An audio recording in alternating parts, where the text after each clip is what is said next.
je suis le directeur général de la coopérative Les Vignerons de Buzet, donc qui est une coopérative située en Lot-et-Garonne, pratiquement à équidistance entre Bordeaux et Toulouse, coopérative viticole qui regroupe 160 adhérents sur une surface de collecte d'environ 2000 hectares.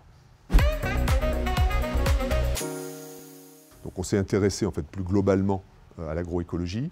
On est par essence déjà un vignoble qui a une bonne partie de qui en bonne partie est un vignoble forestier. J'entends par là que nous avons à la lisière de nos parcelles, qui sont des parcelles très atomisées, pas mal de forêts. Donc on a commencé à réfléchir aussi au lien avec l'arbre. On a réimplanté beaucoup de haies. Et surtout, aujourd'hui, on est quasiment à 100% en couverts végétaux, donc des couverts plantés, qui permettent de garder une certaine fraîcheur, au-delà des intérêts, d'autres intérêts agronomiques qu'il peut y avoir, mais ça donne une première réponse par rapport au stress hydrique.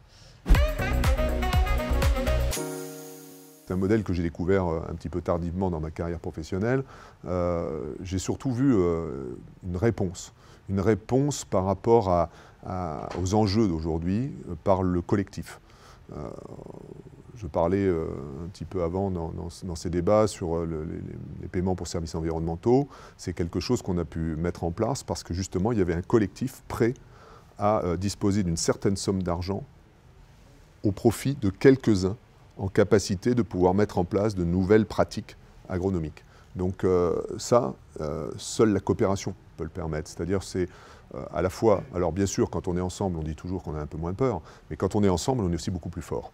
On est beaucoup plus fort parce qu'on a ces moyens justement financiers à mettre en œuvre pour déployer des méthodes peut-être des fois un petit peu nouvelles, un petit peu plus coûteuses, qu'on ne pourrait pas supporter forcément à titre individuel.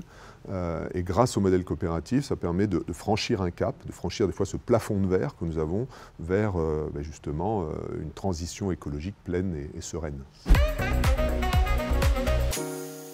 On a tout un éventail d'outils qui vont permettre d'évaluer justement le coût de cette compensation, le coût de cette évolution et de cette transition, et donc de pouvoir de façon plus argumentée probablement aller voir demain les pouvoirs publics ou je ne sais pas quel autre type de financeurs. On peut imaginer toutes sortes de choses.